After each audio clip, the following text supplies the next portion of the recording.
Allahu Allahu Allahu Allah Allahu Allahu Allahu Allah. Bismillahirrahmanirrahim. Assalamualaikum warahmatullahi wabarakatuh. Innal hamdalillah alladzi ja'ala syahra ramadhana sayyidash syuhur wa farada siyamahu wa da'afa li shaimihil ujur. Ahmaduhu subhanahu wa ta'ala fa huwa ahaqqu mahmudi wa ajallu mashkur.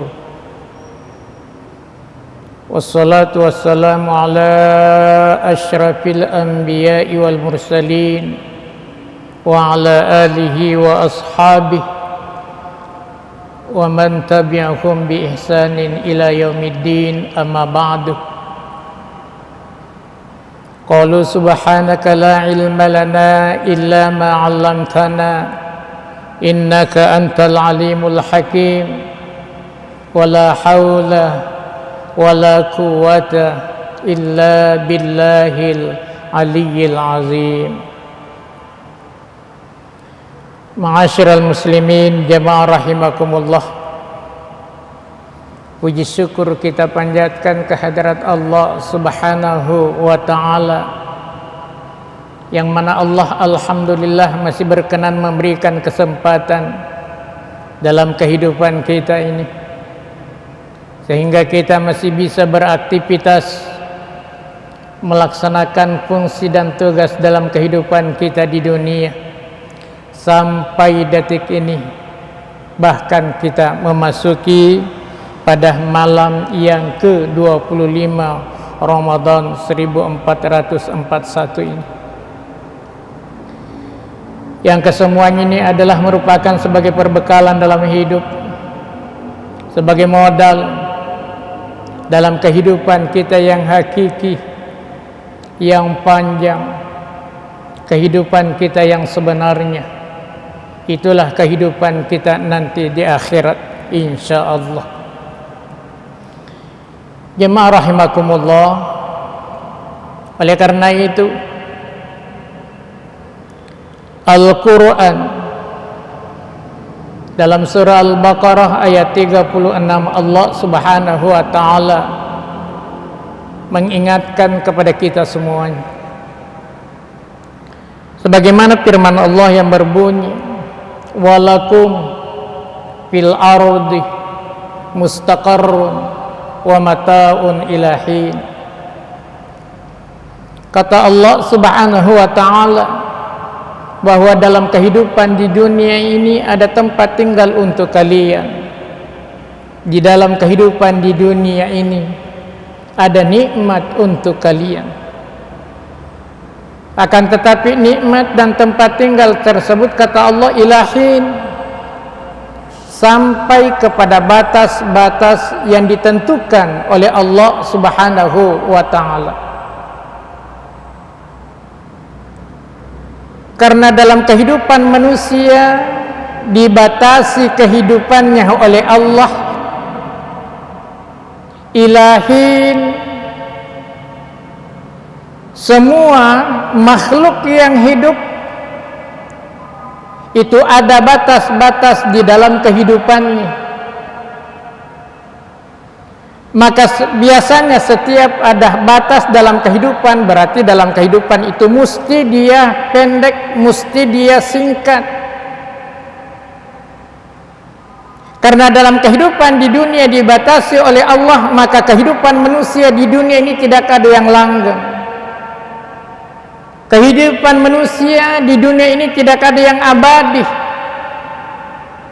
Kehidupan manusia dalam kehidupan ini tidak ada yang untuk selama-lamanya. Berarti ilahin dalam kehidupan di dunia ini mesti dia singkat, mesti dia pendek, dan mesti di dalamnya ada batas waktu yang ditentukan oleh Allah Subhanahu wa ta'ala. Jamaah rahimakumullah, di dalam kehidupan di dunia, kata Rasul sallallahu alaihi wasallam, asari ummati baina sittin wa sab'in, umurnya umatku antara 60 dan 70 tahun. Itu yang kita lihat di saat sekarang ini, bahkan kurang daripada itu. Kalau kita mau melihat, Pak, kalau kita mau melihat, salah seorang medis sering mengatakan bahwa rata-rata umur manusia di saat sekarang ini antara 50 dan 55 tahun itu. Bahkan kalau kita mau melihat penyakit-penyakit yang menggerogoti manusia, bahkan kurang daripada itu bisa jadi. Makanya di saat sekarang ini baru umur 25 tahun udah penyakitan, baru umur 30 tahun tidak bisa berbuat apa-apa, 40 tahun sudah di rumah, Pak. Itu yang kita bisa lihat. Dalam artian bahwa kehidupan manusia di dunia tidak ada yang langgeng, tidak ada yang panjang, tidak ada yang untuk selama-lamanya. Oleh karena itu dikaitkan dengan umur manusia, maka batas manusia itu jauh lebih singkat dan lebih pendek lagi. Jamaah yang dimuliakan oleh Allah, kita bisa melihat dibatasi dengan umur manusia, tiada lain agar supaya kita mampu mempergunakan akal pikiran kita, mampu kita merealisasikan terhadap firman Allah. Apalagi Allah menyebutkan, wa ma khalaqtul jinna wal insa illa liya'budun, aku tidak akan ciptakan jin dan manusia melainkan untuk beribadah kepadaku. Dengan demikian fungsi dan tujuan dalam kehidupan manusia itu harus benar-benar memahami eksistensi dalam kehidupannya di dunia ini. Jemaah rahimakumullah, oleh karena itu, Pak, kalau kita mau melihat kehidupan di akhirat adalah kehidupan yang hakiki, kehidupan yang abadi, kehidupan yang panjang, yang disebutkan oleh Allah di dalam Al-Quran, khalidina fiha, kekal untuk selama-lamanya. Di antara sekian firman Allah yang menyebutkan hal demikian, kita bisa dilihat di dalam surah Al-Baqarah. Allah Subhanahu wa taala berfirman, wallazina kafaru wa kazzabu bi ayatina ulaika ashabun nar hum fiha khalidun.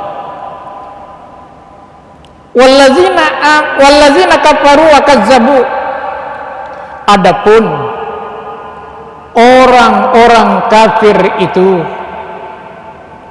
wa kazzabu bi ayatina, adapun orang-orang yang mendustakan ayat-ayat Allah itu, ulaika ashabun nar, mereka itu adalah penghuni neraka. Mereka di sana, Pak, enggak ngontrak lagi. Mereka di sana, Bu, enggak ngontrak lagi. Tapi mereka itu adalah ashabun nar, penghuni neraka. Hum fiha khalidun, kata Allah, hum yang mereka itu, fiha di dalam neraka itu, khalidun, kekal untuk selama-lamanya. Tapi sementara sebaliknya di ayat yang lain disebutkan oleh Allah, Allah Subhanahu wa taala berfirman, wallazina amanu wa amilus solihat ulaika ashabul jannah hum fiha khalidun. Wallazina amanu, adapun orang-orang yang beriman itu, kata Allah,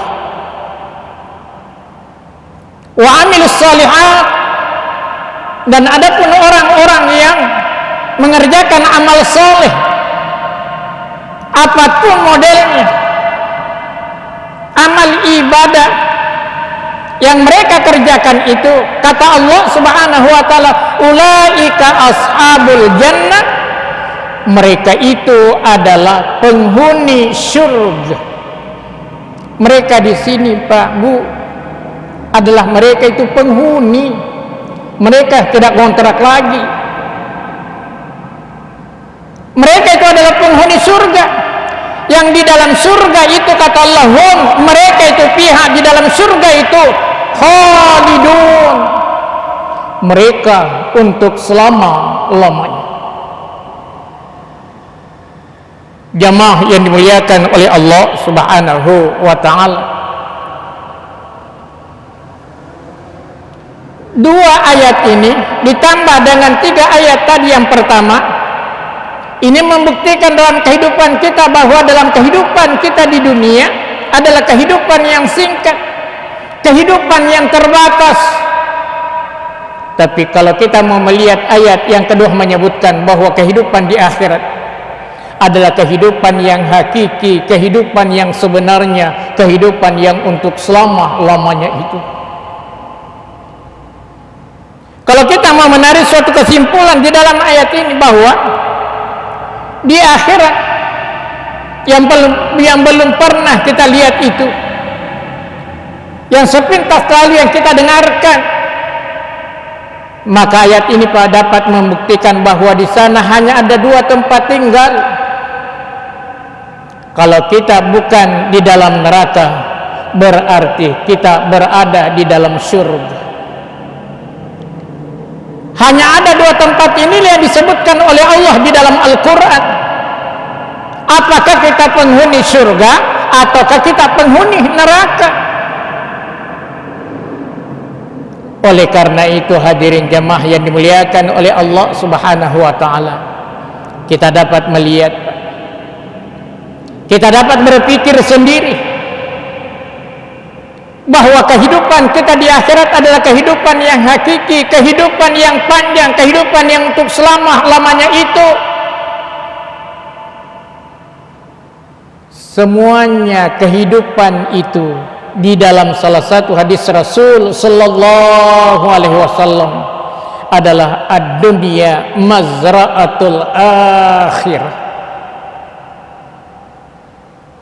Berarti kalau kita mau melihat kehidupan kita nanti di akhirat yang abadi, yang panjang itu, mengingat terhadap hadis tersebut, berarti kehidupan yang panjang, yang abadi itu, kekalnya kita di sana itu, sengsarakah kita, bahagiakah kita?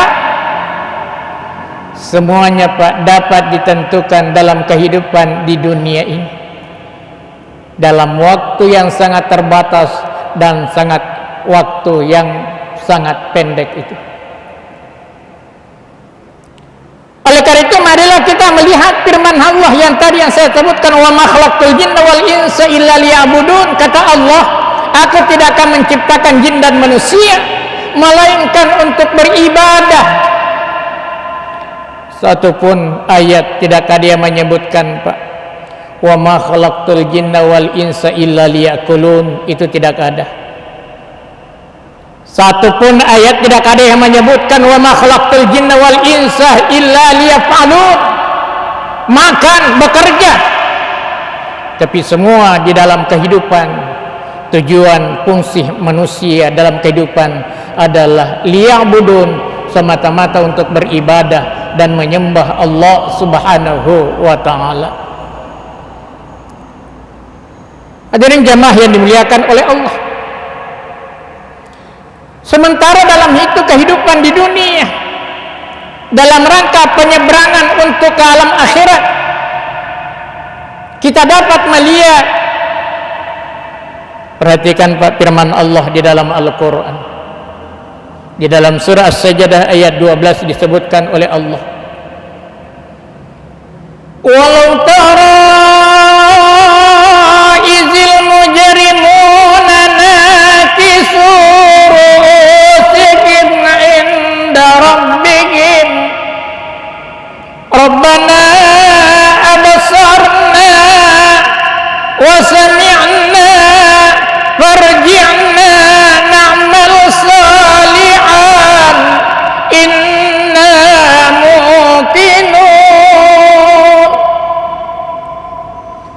tara izil mujrimuna nakisu ru'usihim inda rabbihim. Andaikan kalian diperlihatkan oleh Allah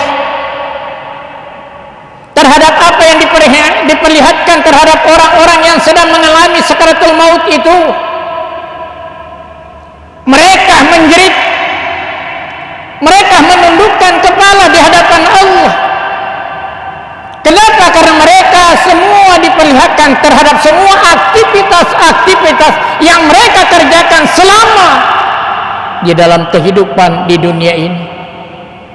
Kemungkaran, kemaksiatan, kedurjanaan, dosa-dosa yang mereka lakukan pada saat itu diperlihatkan oleh Allah. Kebaikan-kebaikan yang mereka geluti di dalam kehidupannya, yang mereka kerjakan, yang mereka selalu perhatikan. Ibadah salat bukan hanya fardunya, tapi bahkan dalam sunnah. Ibadah puasa bukan hanya di dalam fardunya, dan bahkan mereka bukan hanya sekedar melepaskan kewajiban, tapi sunnah pun tetap diperhatikan.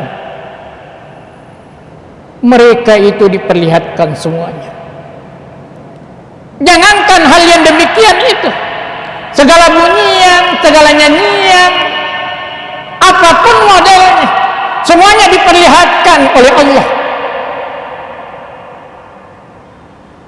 Oleh karena itu, jeritan yang mereka peroleh, jeritan yang mereka nadahkan terhadap Allah adalah Rabbana absarna wa sami'na farji'na na'mal salihan inna muqinun.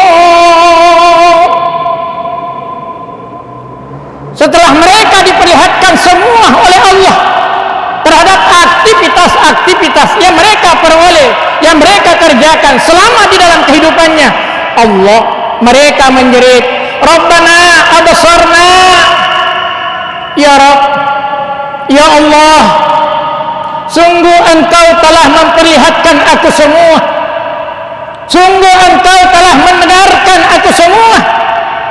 Oleh karena itu di saat sekarang ini, farji'na na'mal salihan, ya Allah, kembalikan aku ke dunia. Farji'na, yang mereka minta, Pak, yang mereka minta tiada lain, bukan mereka minta untuk pulang melihat keluarganya, melihat anaknya, melihat istrinya, melihat usahanya, tapi yang mereka dimunajahkan oleh Allah, diminta oleh Allah adalah farji'na na'mal salihan.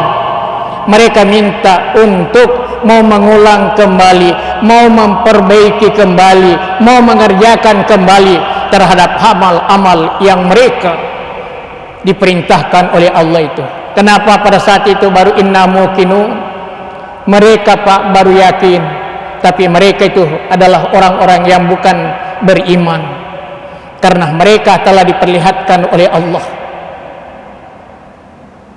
Jamaah yang dimuliakan oleh Allah, sebagai tanda penyesalan dalam kehidupan di dunia, itu yang disebutkan oleh Allah di dalam surah As-Sajdah ayat 12 tersebut.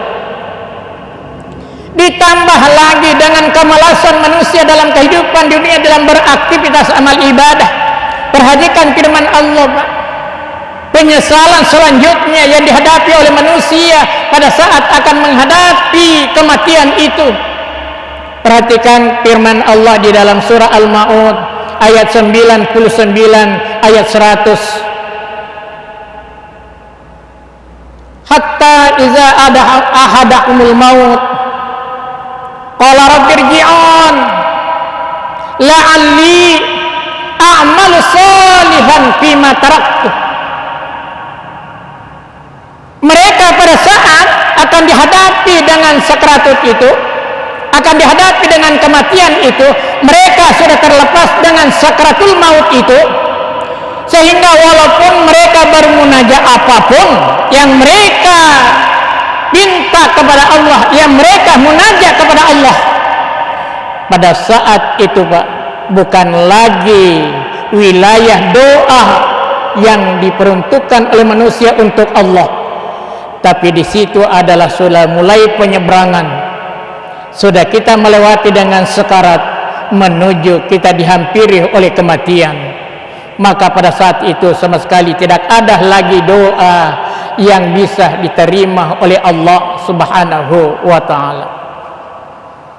Jemaah yang dimuliakan oleh Allah, maka kita kembali melihat di dalam ayat ini, ya Rabb,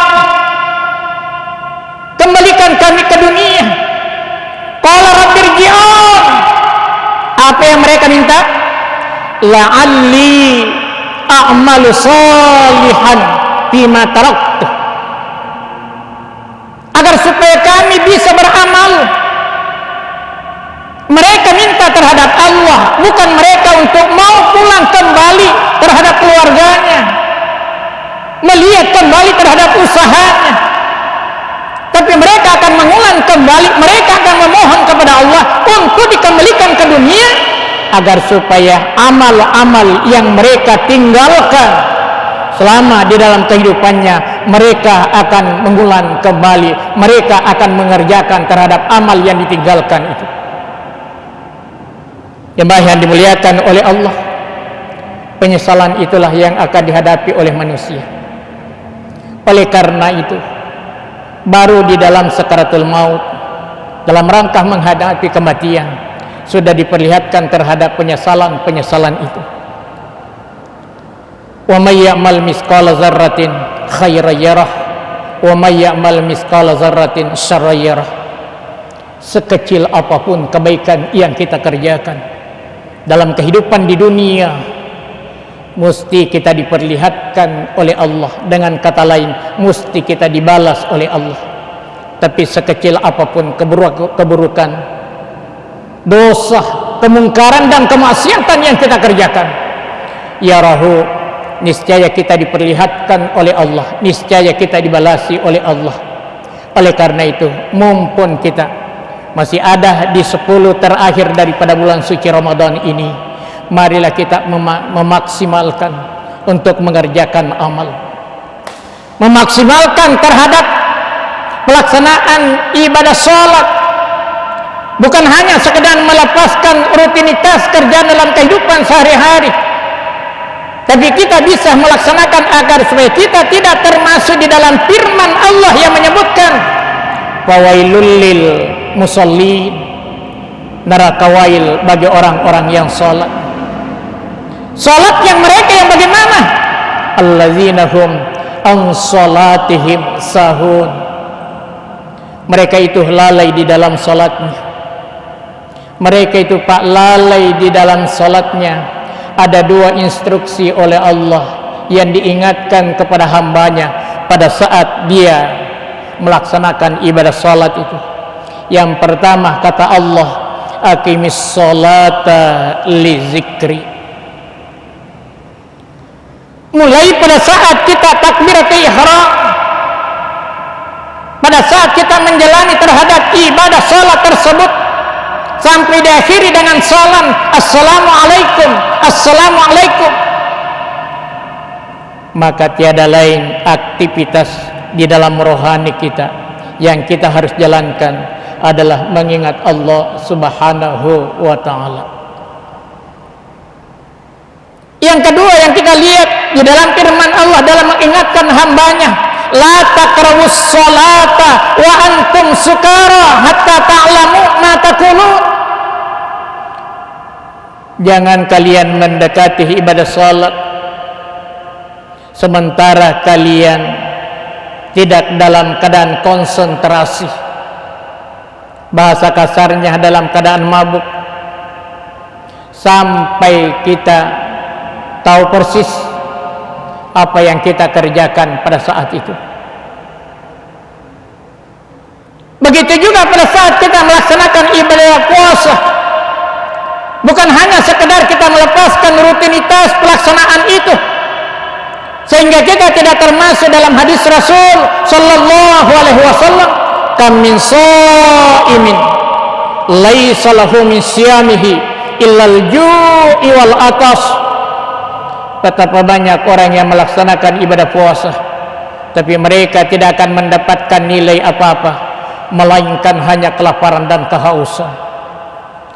Begitu juga pada saat kita melaksanakan zakat, infak dan sedekah, bukan hanya sekedar mengeluarkan uang, bukan hanya sekedar membayar zakat, bukan hanya mengeluarkan infak sedekah. Jangan-jangan kita termasuk terhadap firman Allah, ya ayyuhallazina amanu la tubtilu shadaqatikum bil manni wal adza. Begitu juga terhadap aktivitas ibadah yang lain, membaca Al-Quran, bukan hanya sekedar membacanya, tapi bagaimana dengan makharijul huruf, bagaimana pada saat adat-adat kita membaca Al-Quran, mana yang berdengun, mana yang bertasydid, mana yang panjang 2, mana yang panjang 4, mana yang panjang 5 dan 6, sesuai dengan ritme bacaan yang kita baca. Ada yang membaca dalam keadaan tahqiq, ada yang membaca Al-Quran dalam keadaan tartil, ada yang membaca Al-Quran dalam keadaan tadwir, ada yang membaca Al-Quran dalam keadaan hadar. Tergantung daripada ritme bacaan yang kita baca, bagaimana supaya kita bisa menyelesaikan panjang pendek terhadap bacaan itu, bagaimana kita bisa menyelesaikan dengan dengung terhadap itu, yang selamanya adalah 2 harakat. Bagaimana 2 harakat menurut tartil, bagaimana 2 harakat menurut hadar, bagaimana 2 harakat menurut tadwir, dan lain sebagainya. Sehingga kita tidak dicekam terhadap hadis Rasul sallallahu alaihi wasallam, kam min sa'i rubba qari'in bil Qur'an wal Qur'an yal'an. Seringkali orang membaca Al-Quran itu, tapi ternyata Al-Quran sendiri yang mengutuknya, terhadap Al-Quran sendiri yang melaknatnya. Nauzubillah min zalik. Yang aturannya Al-Quran disebutkan oleh Rasul sallallahu alaihi wasallam, Iqra'ul Quran wa innahu yati yaumal qiyamah syafi'an li ashabi.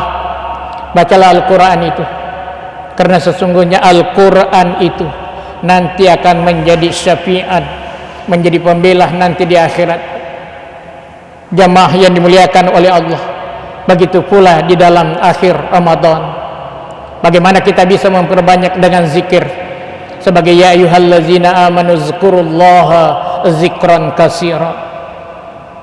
Begitulah terhadap aktivitas amal ibadah apapun yang kita kerjakan, bukan hanya sekedar melaksanakan dan menaikkan terhadap kewajiban kita, tapi bagaimana kita bisa melaksanakan ibadah dengan kuantitas maupun terhadap ingatan-ingatan kita, apa yang kita lakukan itu. Jadi bukan hanya sekedar kualitas yang kita kerjakan, bagaimana kita bisa menghidupkan bulan suci Ramadan dengan aktivitas ibadah yang kita kerjakan, sehingga aktivitas ibadah yang kita kerjakan itu penuh dengan kualitas, insya Allah. Bapak dan Ibu sekalian, mungkin inilah yang kami dapat sampaikan. Lebih dan kurangnya mohon maaf. Terima kasih semua atas segala perhatiannya, dan segala kekurangan dan kehilafannya kami mohon maaf. Wabillahi fi sabilil haqq. Assalamualaikum warahmatullahi wabarakatuh.